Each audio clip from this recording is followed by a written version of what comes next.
The following program is rated TV MALV. It contains strong language, violence, and nudity. It is intended only for mature audience.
Check. My bad. Check.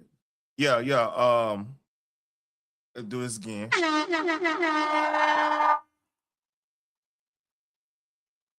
Today is Monday, July 13th, 2026.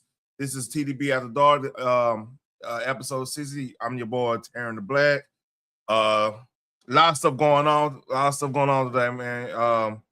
We got some news out from Trump. It's a lot of stuff out of Trump. It's a lot of stuff going on in Iran. We'll talk about that. This Nolan Wells situation is getting crazy and crazier. We'll talk about that. Let's see. More Iran. Oh, I did that twice. All right, cool. We got somebody got a hit out on what's up, Jess J? Somebody got hit out on our president, man. We want to talk about that. People getting fired from Chili's for not doing pronouns correctly. We'll talk about that. Oh yeah, I know I missed something. And before we get on anything else, hold up.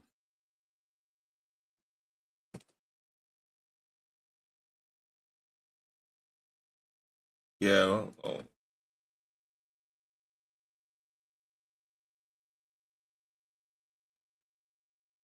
So we're gonna talk about this real quick. We're going. Oh, come on, don't. All right, cool. So this is the big news of the weekend and of the day. So apparently, by the way, before I go any further, on this channel we don't celebrate anybody's death, even if it's somebody that I don't really agree with. Lindsay Graham I agree with him like 80% of the time when it comes to economics and stuff. Some of the war stuff is kind of crazy. Some of the stuff he supported kind of crazy. But he's one of those controversial. He's kind of like Senator McCain. He's like one of these senators that was kind of, you know, kind of like I don't know, on the left, like it's a good example. Like some of the older I forgot his name. Trent Lott, like the Trent Lott. So I think his name was Trent Lott. Some of the older Hillary's. He was like in that class on the if you want to talk about on the left. So Lindsay is a love-hate relationship.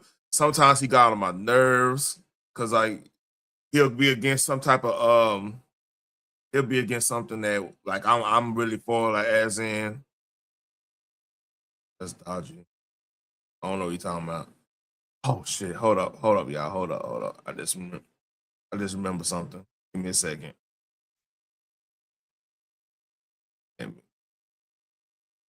Video. Hey, I need to make this save it all the way. Let's see.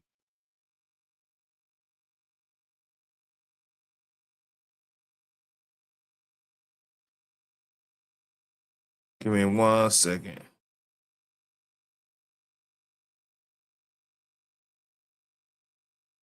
All right. Cool. We good now. Yeah. Back to basics.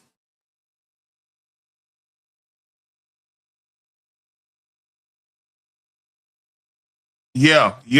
Jakey. I'm not gonna make any suggestions one way or the other. The fuck going on? Okay. All right. Yeah. It's crazy. He had. I know he had. Oh yeah, pre-ed.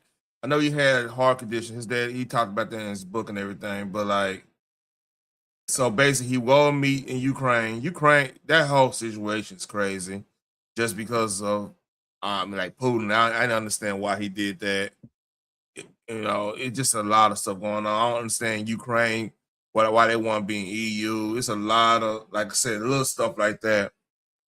That's a fucking that's a spider web of bullshit. If you ask me, like a lot of that stuff going on in Ukraine.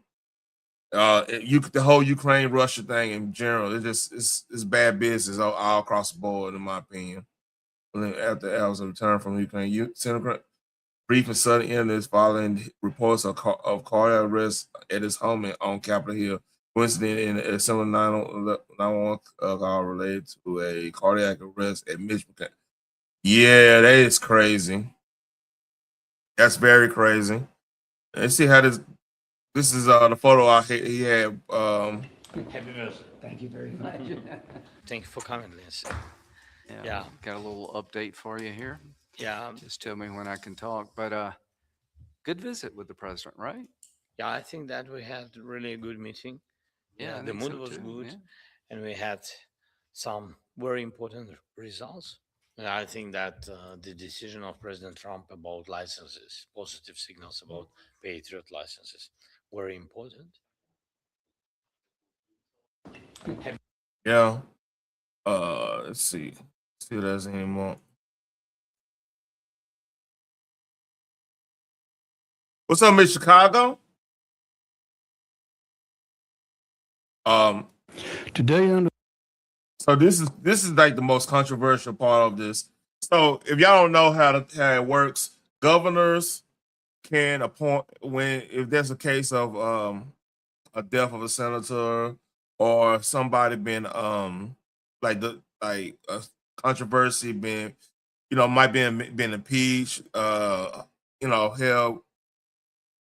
some corruption charges going about.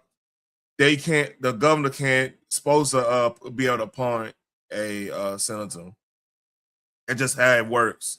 So this appointment is point this appointment lasts the rest of the term. You know what I'm saying? Until like go through the primary and everything for the next election. This standard operating procedures. So because like technically how the Constitution used to be, I mean how it was, the House of Representatives selected a congressperson. The state house has a representative, I believe, selected the senator to represent them because every state got 2 senators. That's how it used to be. But I think a couple. I forgot what amendment it was. 22nd or something like that. But anyway, that's beside the point. They changed it so the senator would be a statewide election. But here we go. Today, under the law, it's my duty and honor to name someone to serve in the place of this irresistible man, this irreplaceable man, this extraordinary man for the remainder of his term. Lindsay took care of his little sister in years long departed. It's my honor to ask his little sister, Darlene Graham, to finish his work for him now. And by the way, Darlene, I don't know if I told you, but after we spoke on the phone in the wee hours of Sunday morning, and you agreed to serve through tears, earlier,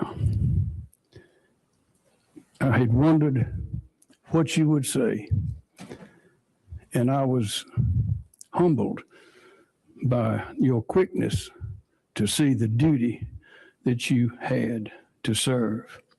And I called the president afterwards, and he thought it was a great idea. And I'm sure that everyone here does as well.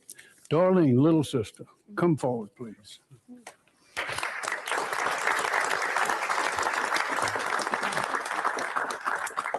Thank you, Governor, and just bear with me as I try to get through this.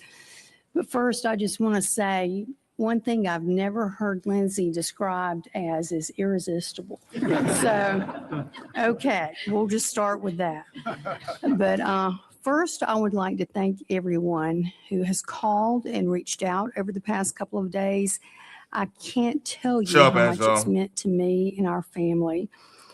I know Lindsay was loved and respected by many, and I greatly appreciate the memories and even the funny stories that have been shared. These shared experiences, along with our faith, have gotten us through. Angela, you know what's weird about you? You say lighter than me, but you over here trying to be goddamn Bobby Seale. You gotta stop, man. These past 2 very difficult days. Next, I want to thank the governor for selecting me to serve the remainder of Lindsay's term. So yeah, that's standard operating procedure, man. Like the governor appoints the senator for the rest of the term just in case when something like that happens, man. Like I know, shout out to Mel Dub. You said you were saying something like about you're kind of against the appointee, but that's been since the founding. That's one of those things that, and like I said, she only doing the rest of this term, which I think the end of Lindsay's term would have been 2028, I believe. Either 2028 or 2030. Let me make sure.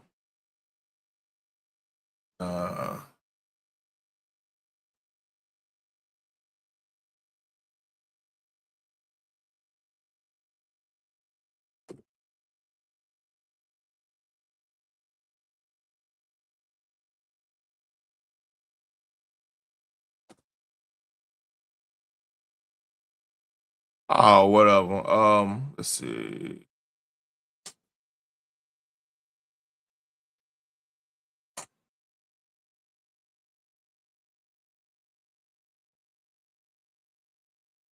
Wait, hold up. Is he up this?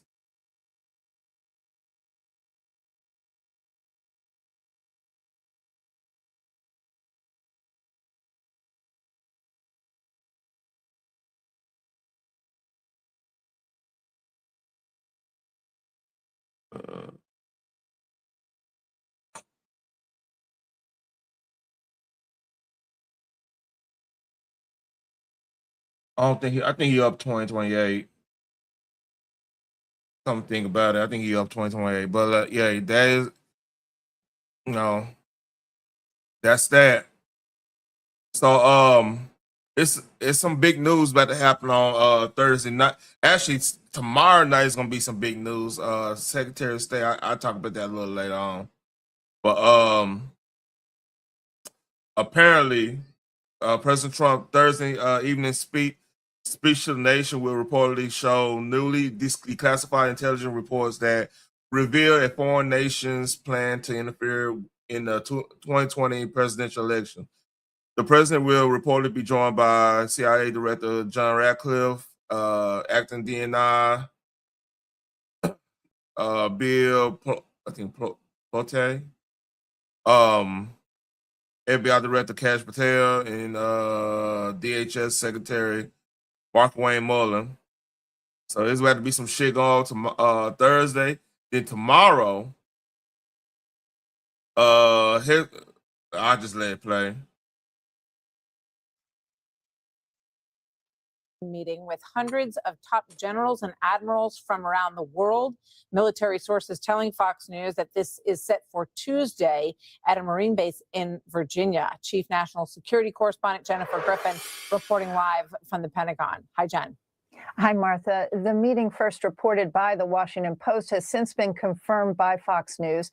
800 generals, admirals, and their senior enlisted aides have been ordered from their post around the world to Washington, D.C. to gather in an auditorium at Marine Base Quantico in Virginia on Tuesday. The officers have not been told what the meeting is about.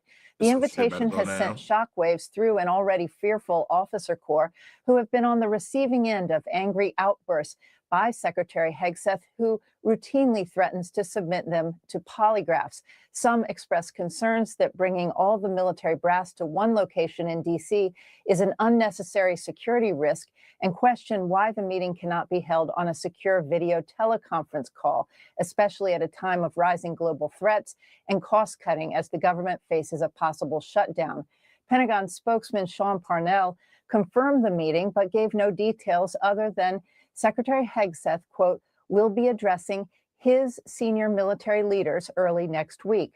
Secretary Hegseth has fired without explanation nearly 22 officers, including the chairman of the Joint Chiefs, General C.Q. Brown, the chief of naval operations, Admiral Lisa Franchetti, Coast Guard Commandant Admiral Linda Fagan, Air Force Vice Chief of Staff, General James Slife. Last month, Secretary Hegseth fired Defense Intelligence Agency Director Lieutenant General Jeffrey Cruz, Navy Reserve Chief Vice Admiral Nancy LaCour, and Naval Special Warfare Command Head Rear Admiral Milton Sands, the head of the Navy SEALs. Many of those fired, Martha, by the secretary have been women. The scant details about this meeting's agenda have many fearing a further purge. Martha. Yeah, there's some shit going on. They'll wait to see what's going on with that. So and speaking of all that, with all that being said, hey, Trump, hey, I said last week, I want to say last Thursday. Yeah, last Thursday, he going on a rampage in Iran, man. He is not playing with them at all. Like he's like, look, y'all ain't trying to negotiate. So this is like a systematic, just getting rid of the enemy right now, man. Like you hear this. This is crazy. So we've been bombing Iran. We've been bombing Iran for like months now, but like since the ceasefire, we've been going hard on them ever since I last talked about it. Like every day, there's something, some other news. It's crazy right now, but hey, unfortunately, with how that regime is, short of boots on the ground, which would probably be a mistake. And by the way, I've been hearing stuff about they've been rioting over there too. So like I'm talking about the citizens, they finally standing up against them. So hey, let's see what's going on. Fox News alert, we're bombing Iran for the third straight night, and oil sanctions and the blockade back on. We're hitting them very heavy tonight, as you know. We're hitting them. We have tremendous amounts of ammunition. We have numbers that we haven't had in years. and we're hitting them very hard, and it'll continue, and we'll see what happens. But we're knocking out all of their offensive capability, and we're controlling the straits. We're putting the blockade back. And it's a blockade not for anybody but Iran. In other words, anybody doing business with Iran can't go through. Everyone else will be able to go through. So it's a blockade. It's a very strong blockade. The blockade was probably more effective even than hitting them. Iran violated the terms of the deal. They agreed in writing not to attack tankers in the Strait and not to charge tolls. This deal was a test, and they failed. So Iran now... Yeah, they've been attacking ships ever since, like, about 2 weeks ago. They've been going hard attacking these ships. So this is why Trump went this route. So let's go. Claims the strait's closed. It's not. The United States, just like we did with Operation Freedom, is ushering ships through the southern part of the strait. Every country's vessels can get in and out if they want to, except now for Iran's. Since America doesn't need the oil, the world does, the president floating a freedom toll. I want to be reimbursed because we're protecting a very rich portion of the world. We're spending money. And so what we've done is we are going to be reimbursed for protection. We're protecting by the countries that we're helping. No more love taps. Trump says it's time for bitch slaps. Ooh. We're hitting them very hard. We had a deal yesterday or the day before yesterday. It was all done. And then they broke up that deal immediately because they found out there was something in the deal they didn't like. And they're wired differently, and we're not going to put up with it. We are just going forward. We're attacking them tonight. We're taking out all of their capability for anything having to do with the Strait, with the Hormuz Strait. And I think in the end, we will end up just controlling the whole thing. So while commercial traffic's being protected by an American security umbrella, at the same time, CENTCOM launching 3 straight nights of devastating airstrikes against enemy targets on the coastline, 140 targets to be exact, coming from fighter jets, naval ships, and one-way attack drones, hitting their air defense systems, radar sites, missile and drone sites, and the Mosquito fleet.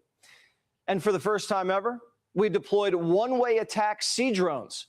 3 Corsair unmanned sea drones were sent to one of Iran's most crucial ports, Bandar Abbas Naval Base. That's crazy. The sea drones picked off an Iranian submarine, 24-foot speedboats, basically, and they can carry 1,000 pounds on board. They're made in Texas, $1 million a pop. So they were also used to save our boys on that Apache that went down a few weeks back, remember? And that's not... So another thing, I noticed for a fact we've been attacking their nuclear facilities, like they nuclear powered, like to power the country. And then we've been attacking the IRGC base. They that to waste. I think I showed something about that last week. The only thing in the water. We have 2 aircraft carriers in theater, the Lincoln and the George H.W. Bush. They come strapped with F-35 stealth fighter jets and Super Hornets. 15 destroyers also operating close by. We still have about 10 to 15% of enemy targets that still have yet to be hit.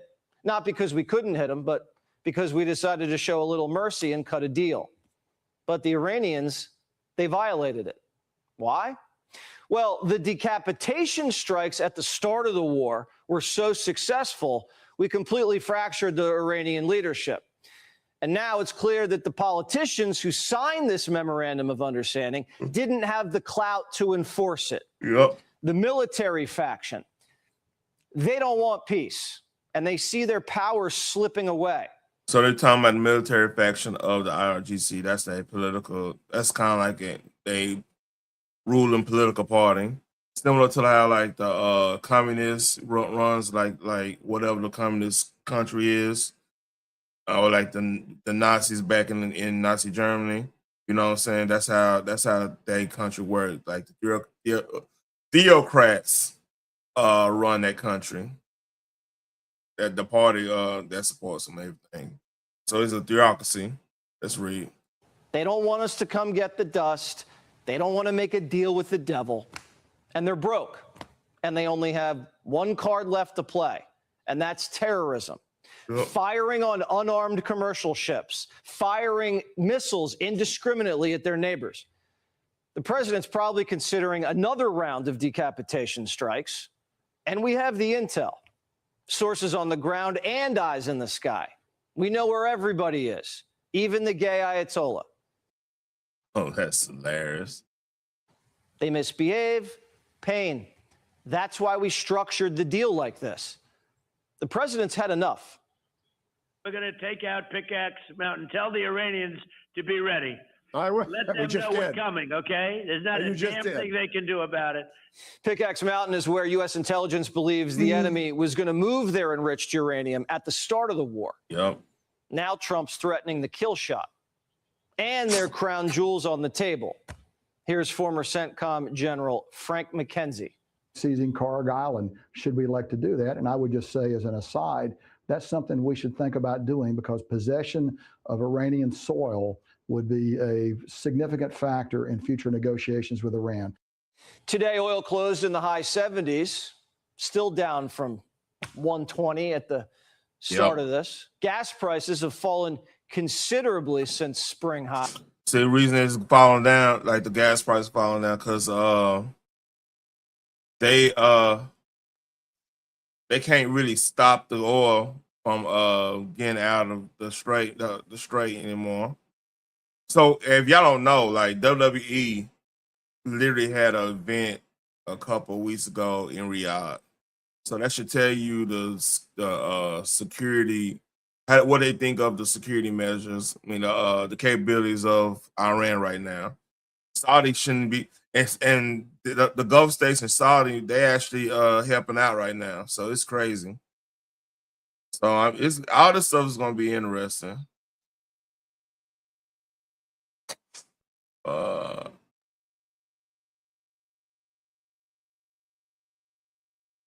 And speaking of all that, we got so apparently the New York Times published an Air Force One classified defense detail the other day. So things are getting wild. Like New York Times, like this story shouldn't even be out, but let's see what you got to say. The FBI asked them not to do it, but they did it anyway. Just before the president departed Ankara, the New York Times leaked classified information about Air Force One's self-defense capabilities, and they ran it at a moment of renewed hostilities with Iran and renewed threats to the president. On July 11th, the Department of Justice issued subpoenas to the 4 authors of that Times article. The DOJ made clear that it's looking for the source of the leak, and the leak of that classified information impacted national security. The real question is this: throughout our nation's history, who benefits from eliminating American presidents? And today, what has those forces in full panic mode? I'm Susan Kokinda, and by the end of this video, I'm going to show you what this administration is doing that have made the stakes higher than they've been in over 100 years. Here's what I'm covering. First, the pattern behind the Air Force One leak. Second, the policy behind that pattern, and why neither Mark Levin nor the Washington Post like it. And third, how the loss of that policy has compromised our national security and how this administration is rebuilding it.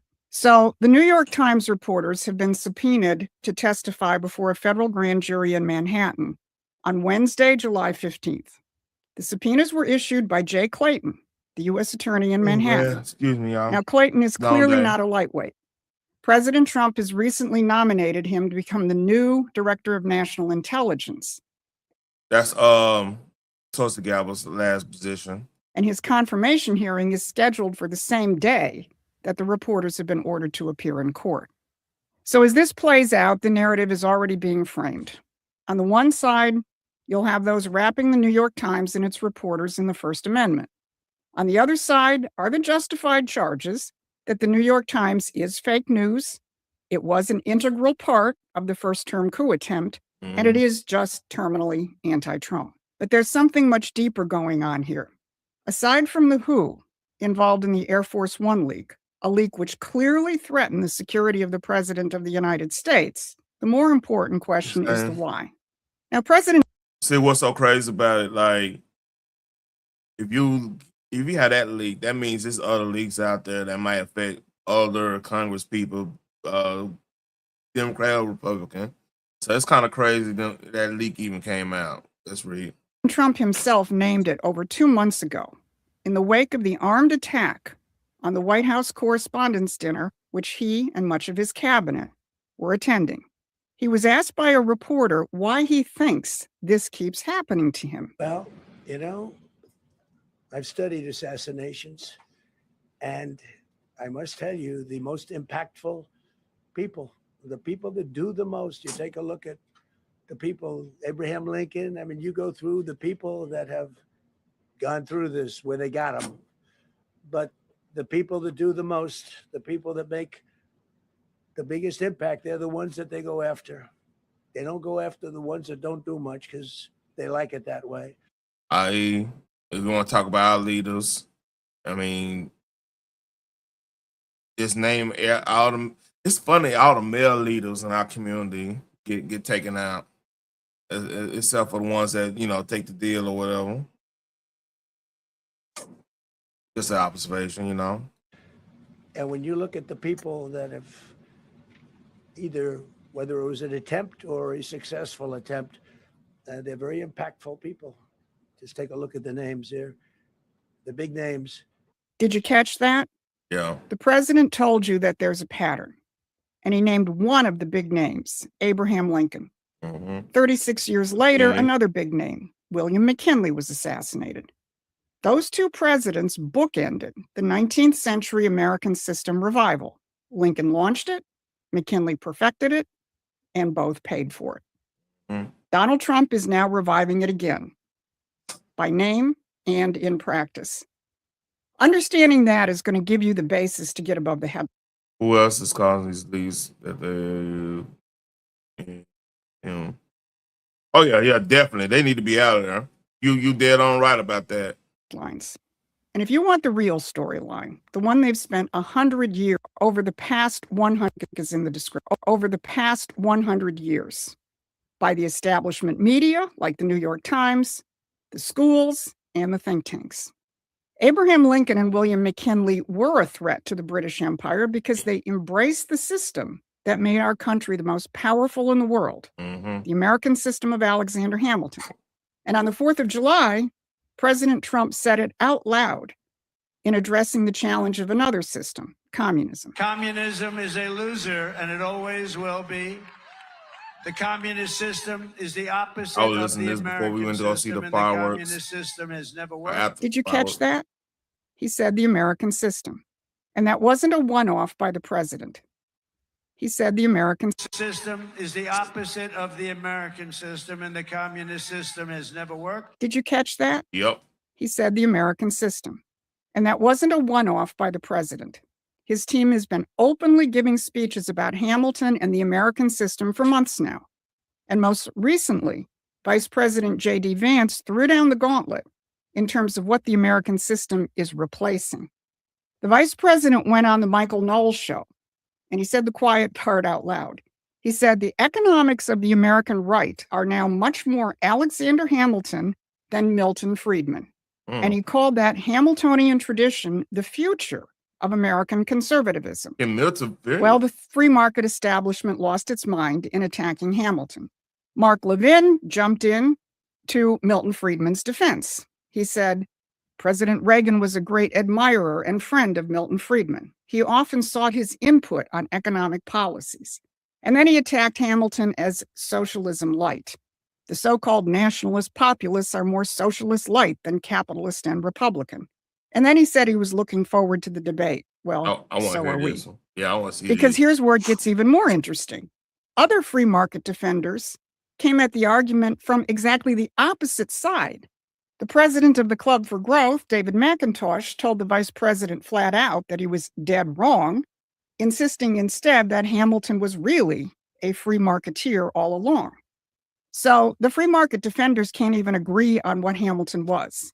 Levin calls him socialist light. McIntosh says he was really a free marketer. They're arguing about which box to put Hamilton in. Meanwhile, on the left, the Washington Post is having its own problems. The Washington Post data. I'll stop on there. I wonder, You know, I need a refresh on the Hamiltonian. I know Milton Friedman like the back of my hand, but the Hamiltonian economic system.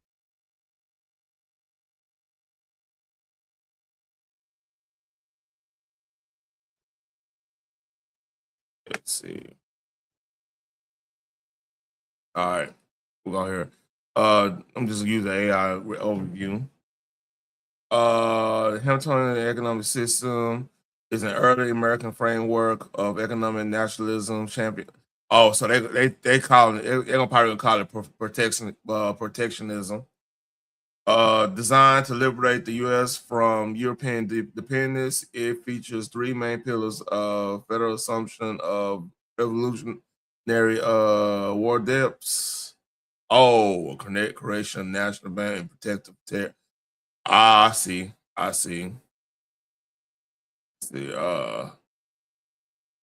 public credit, having a federal government assumes state and national debt by paying off these debt, standard low interest treasury bond. That's already been in place. National banking, he chartered the first bank of the United States, modeled after the Bank of England. It standardized currency, safely managed government funds, and by promotion.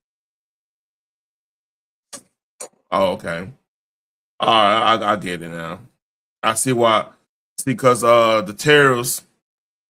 See, the tariffs was a way to pay for everything and take away. We never had to have like a income tax. That's the whole point of that. And National Bank is, that'd be the economic policy for like solve debt issues. So right now, like they not spending went so crazy. So in Trump's eyes, he's like, hey, let's go ahead and go back to the old system so we can balance the budget right, use the tariffs because we won't have the economic power to do so. And get people back to work, get I see his point of that.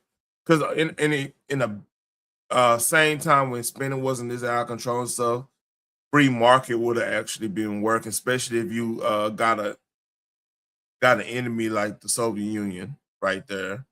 So the whole point of having a free market solution was to make it that you could get as many countries on the successful path economically, right? And then okay, you could join with them with like the militaries. You have bases there and everything. Yeah, I get that point, but now we don't necessarily have a Soviet Union type of power that we have in a worldly struggle with, lack of better terms. So I get why Mark Levin and all of them are like freaking out because like protectionism and isolate and they equate protectionism with isolation ism, like yeah, I get that. But then again, we gotta get this stuff back on track. You know what I'm saying? Us being the world police, we need to get some type of balance, I should say.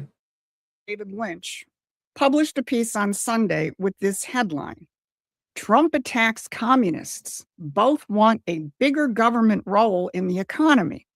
Now, the problem that Lynch is having, and this apparent paradox, David Lynch, is what happens when you live in a world of the past century, where the American system was eliminated, and your only two choices are big government socialism versus little government or no government free market.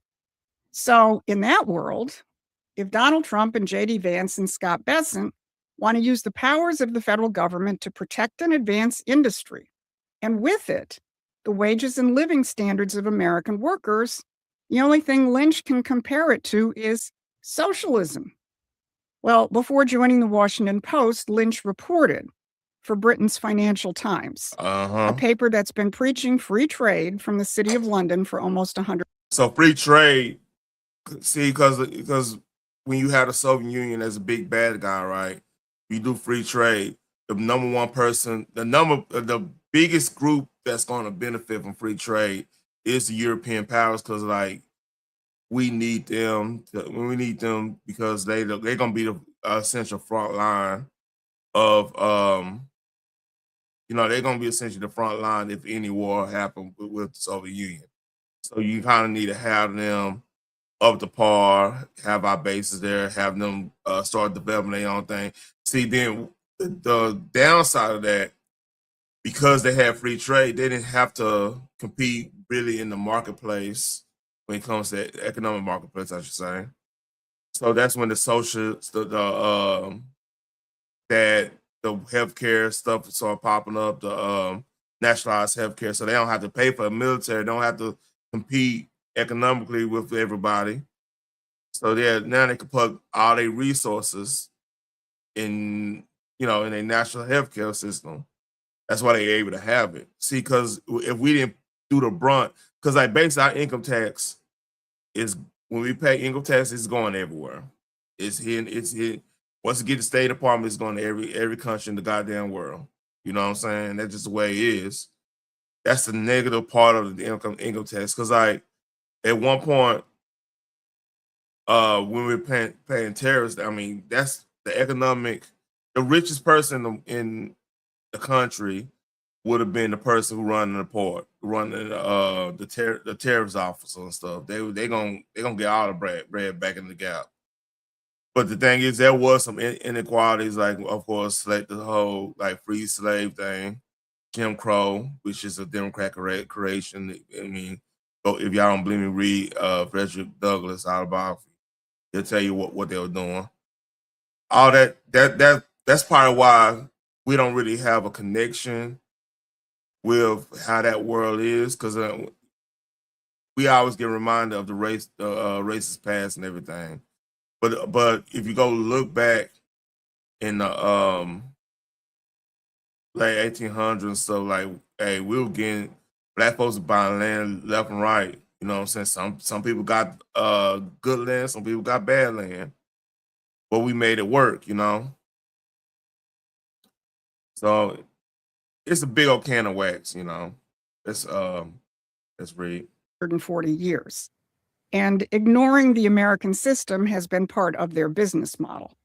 Because that empire wants you trapped in their binary world of free market versus communism.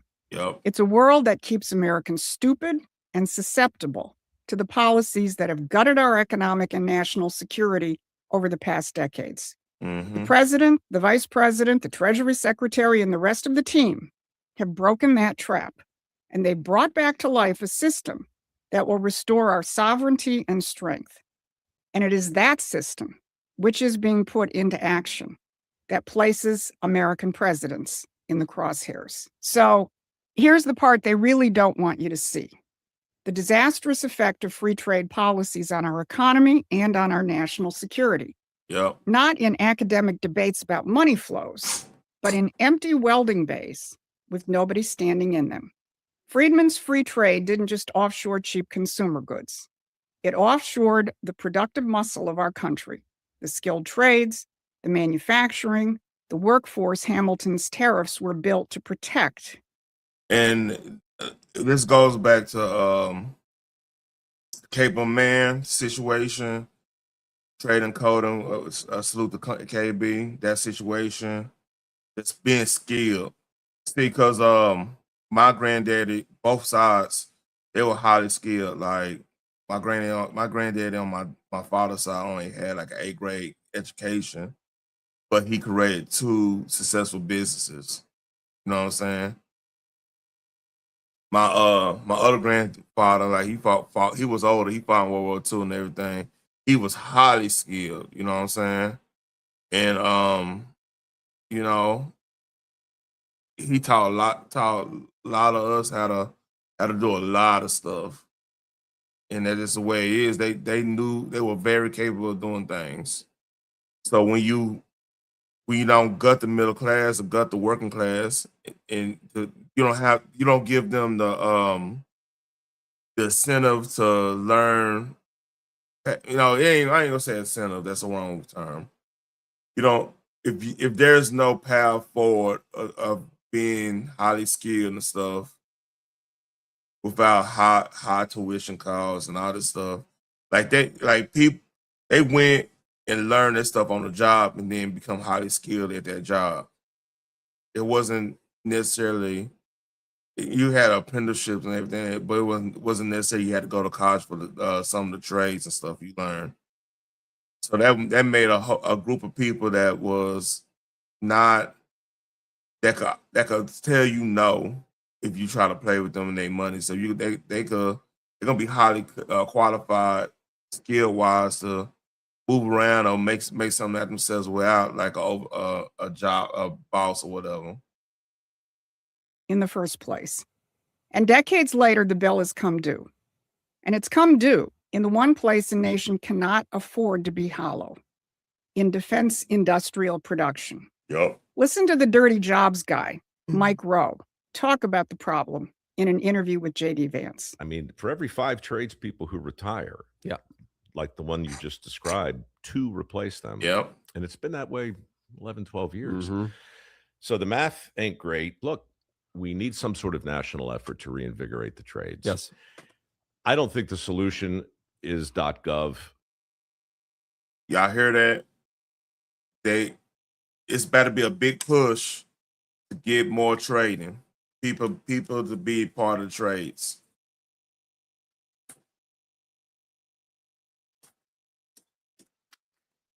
And that's a market solution right there.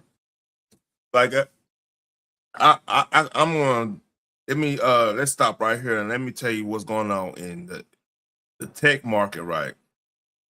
Because there's a situation in the tech world where even if you know how to code and stuff, you might not have anywhere to really work at because of how advanced these AI models are becoming. It's gonna be you ain't gonna need a lot of stuff to know to get that working. So man, I got the hiccups now. There's a lot of things are changing, and I'm just letting you know that a lot of things are changing. So people, we gonna need plumbers. We gonna need like people to work on cars just in case the AI the technology doesn't work. It's gonna be a influx of people, doing stuff with air conditioners and stuff like that because we do got air conditioners. We're not Great Britain or France. So I mean, hands-on stuff we're gonna need a lot of because AI can't do that yet. I mean, they're not capable of doing that yet. Now, some cases, yeah, but overall, not overall. My watch keep on going out. That's why I keep on looking at it. Anyway, that's Reed. The end, but I don't think there's a solution without you guys. Agreed. Well, 15 years later, your Department of War called me.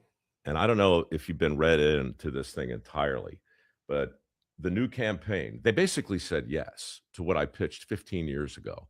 It's called Build Freedom. I mean, when they tell me they need 400,000 welders and electricians for our subs, and when they tell me that the new infrastructure build out is 10 trillion and the need for electricians and data centers, dude, the math ain't mathin'. 400,000 welders and electricians for the submarines alone. That's not a labor shortage. That's a country that forgot how to build the things that keeps it alive. The math ain't math because for decades, the people running our economy told us the real economy didn't matter, just the markets. Let someone else build it cheaper overseas, ship the jobs out, and call it efficiency. Now, remember Mark Levin, the man who called Hamilton a socialist? He's also one of the loudest voices in America for military strength and confronting Iran. And when he makes that case, he reaches for 2 names, Ronald Reagan and Milton Friedman. Well, that doesn't hold up. Reagan didn't build the strongest military on earth on free trade policies. When foreign imports threatened American factories, Reagan used tariffs and other government tools to protect semiconductors, steel, and machine tools. She's right on all that. critical elements of a defense industrial base. Because the thing is, our economic policy is pretty much a mixed bag. It depends on the president. That's why you need to learn us in general need to just understand policy, understand where is a conservative at? Is a conservative what the media call them, or is there like pillars and understanding of that ideology, like the rugged individualism, small limited government, you know what I'm saying? Free market ideas, not all free market, not just lots of fair economy type shit, but more of like, okay, let's move the government out the way and a lot of stuff. Let's have some regulation, but not overbearing regulation. Not you can't fucking put a goddamn chair. You can't put a. Let me make a good example. You can't build a dock on this lake because of the smell. Some bullshit. Like you need a dock on this lake so you can get on the real. The lake is intertwined with a river, not intertwined, but like the out it goes to a wherever you might need to be able to get to that to the port or whatever. Like if you're going to the ocean or whatever. There's regulation in some places like where there's a smelt that smelt is a type of fish or whatever that's it's not in danger, but you just don't want to interfere with that type of shit. So it fucks up economic stuff. Then it's a time and place. Sometimes like if it's a danger species, you want to kind of protect that, but some of the stuff gets stupid. And Friedman, that free trade doctrine is the exact doctrine that emptied these welding bays. It's the reason we could be 400,000 welders and electricians short. Well, here's the bill, and here's who's finally paying it. The War Department just put $10 million into Mike Rhodes Foundation to rebuild the skilled trades pipeline from the ground up. Trading and coding. This is they literally doing it right now. By state, starting in KB, if you in the bushes, they actually doing what you said 6 years ago. Texas, Michigan, and Pennsylvania. There are 7 million open positions and a plan to fill them with Americans who can make things again. They call it Build Freedom. And that name tells you everything. Levin calls Hamilton a socialist. Vance calls Hamilton the future. And the Pentagon just put $10 million into the future. So come back to that Air Force One leak and come back to the question that the reporter asked the president after the Correspondents' Dinner attack. Why you? And the answer lies here. The American system isn't just embraced by this administration. It's being acted on for the first time since William McKinley. That was 175 years ago. Nobody watching this has been alive to see this system threaten the empire on every front all at once. Well, now it's back, named on the 4th of July, protected by tariffs, and funded by the Pentagon. And at that exact moment, someone handed the New York Times classified information about the president's plane, and the Times ran it after the FBI asked them not to. So ask who benefits from that, and why are they more afraid now than they've been in a century? Well, you now know the answer. But if you want to know more and be part of this fight, go to Promethean Action and join us as a contributing member. Salute to you. Yeah, man. Shit, I was drop some fucking gems. So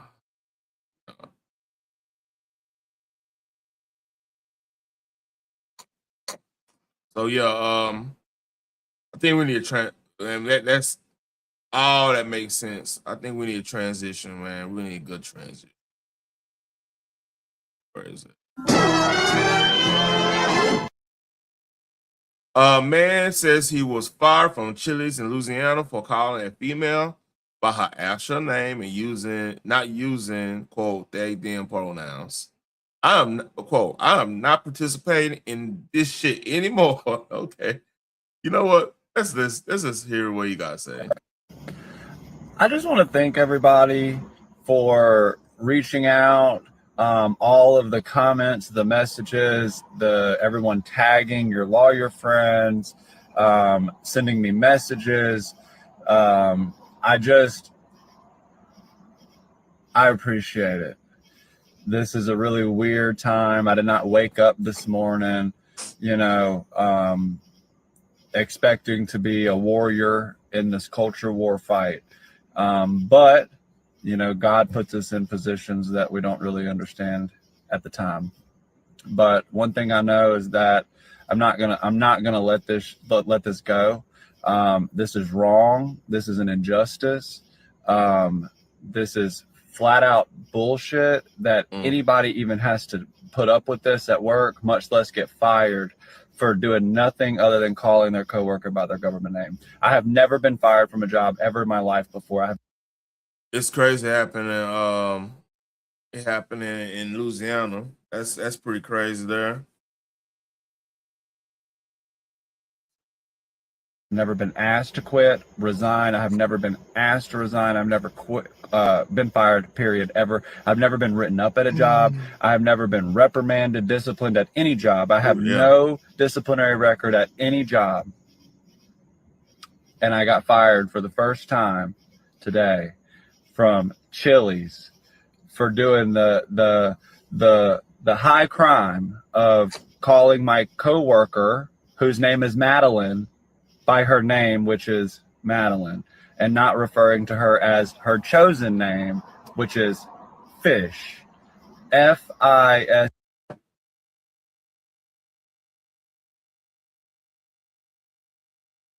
She did not want to be named Madeline. She want to be named Fish.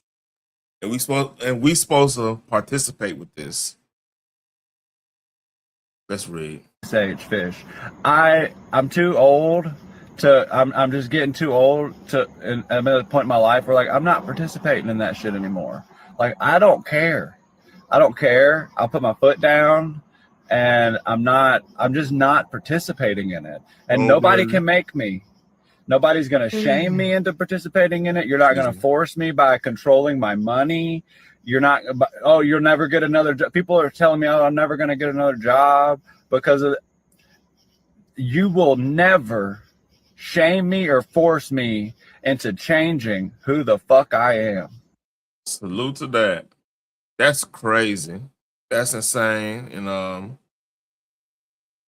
if you read around, he was creating a hostile work prison. So their legal name was Fish. Oh, everybody trying to make excuses for this bullshit. Yeah, it's a little crazy, man.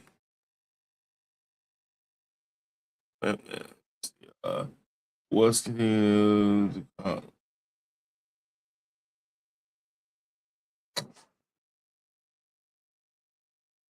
all right, that's just crazy. And this went viral. So this James Franco will just release this video looking like a different man, according to fans, as he claimed powerful people have been trying to silence him and shut him down, prevent him from releasing this footage of what appears to portray an alien visiting his home on security footage. His comments is really, I ain't gonna go through this. I'm gonna try to see if they show actual. All right, let's go. Wanted it, here it is. Behind what I'm saying, right? And I felt like I owed it to you, to the people that are following me and are, trusting that I in fact am, I have material behind what I'm saying, right? I'm putting my money where my mouth is or whatever. Okay, enough. Here we go. 713. You wanted it, here it is. I delivered.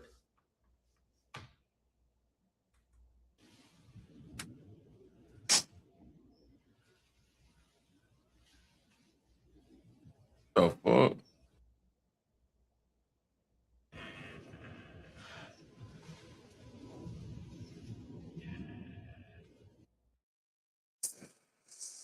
Come on, man. I don't know about that. I don't think Hollywood's doing okay today, man.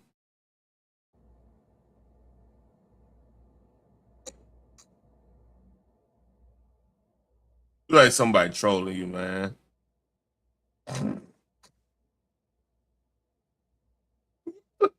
is going on?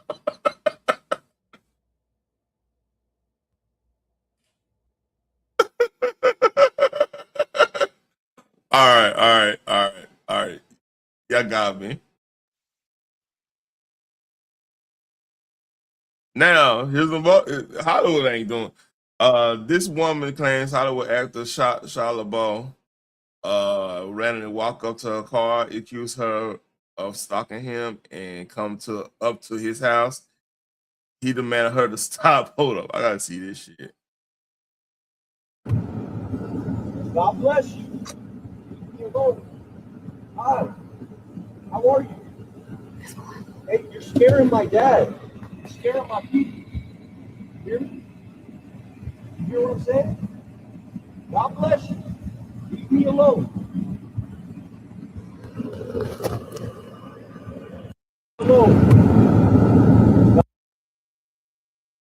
That's weird. Too.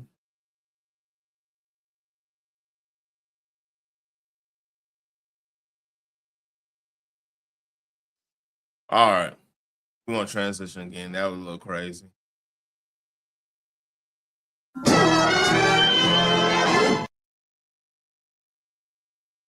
So, all right. We don't have all the information to this case. I'm gonna put all the disclaimers real quick. My theory off the top of my head is just my instinct. Nothing's concrete on this and everything.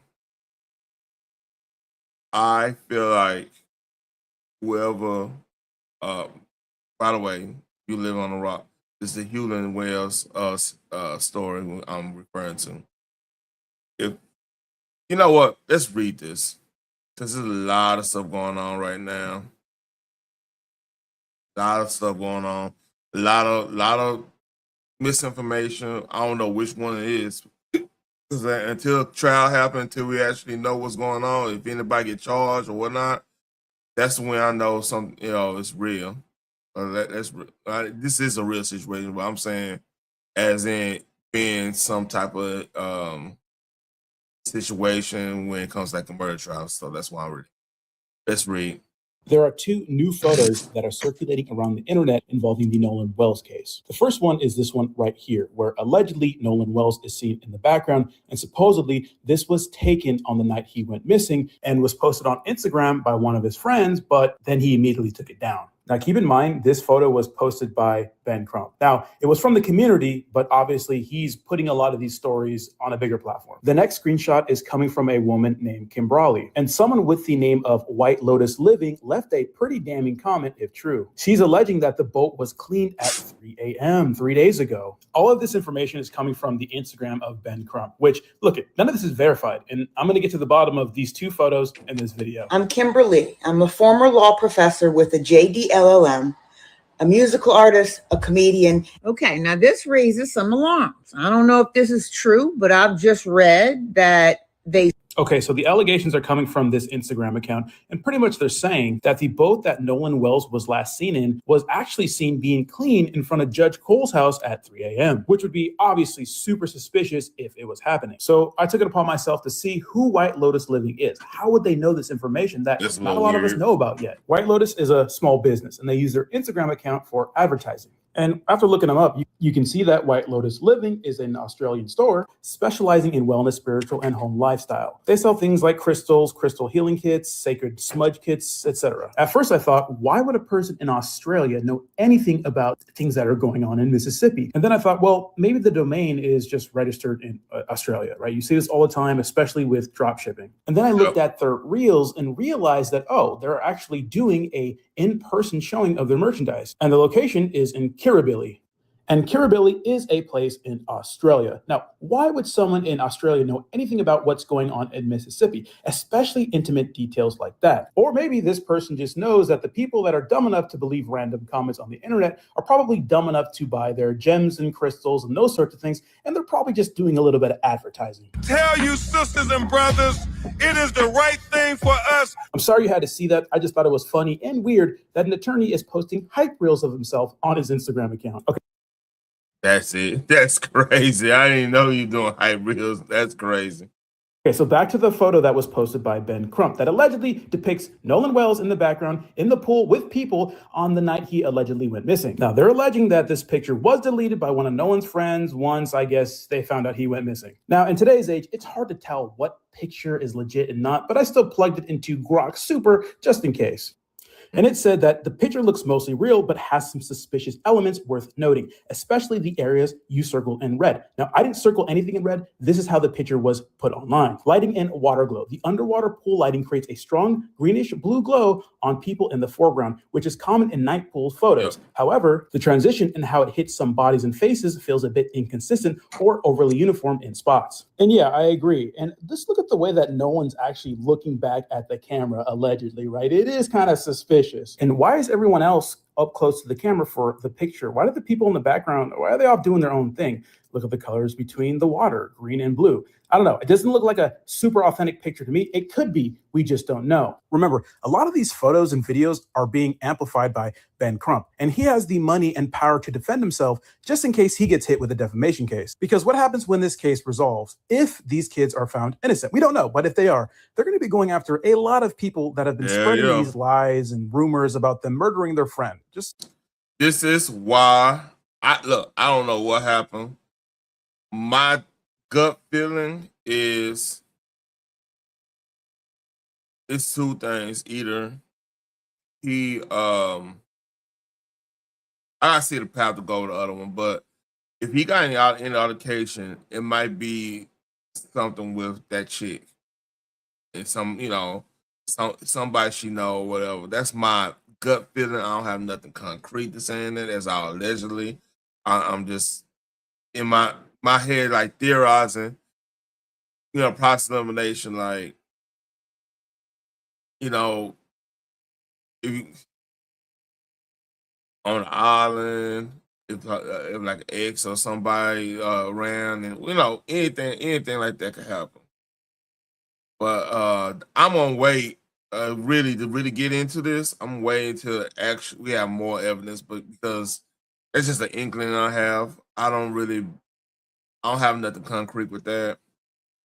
But hey, I'll talk more about this tomorrow when more information come out. Maybe tomorrow, maybe Thursday.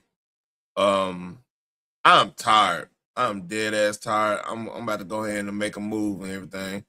Y'all take care. Like, share, and subscribe. If y'all watching the replay, please leave a comment, man, so I get in the algorithm. Hope y'all enjoyed tonight, and hold up. Y'all take care.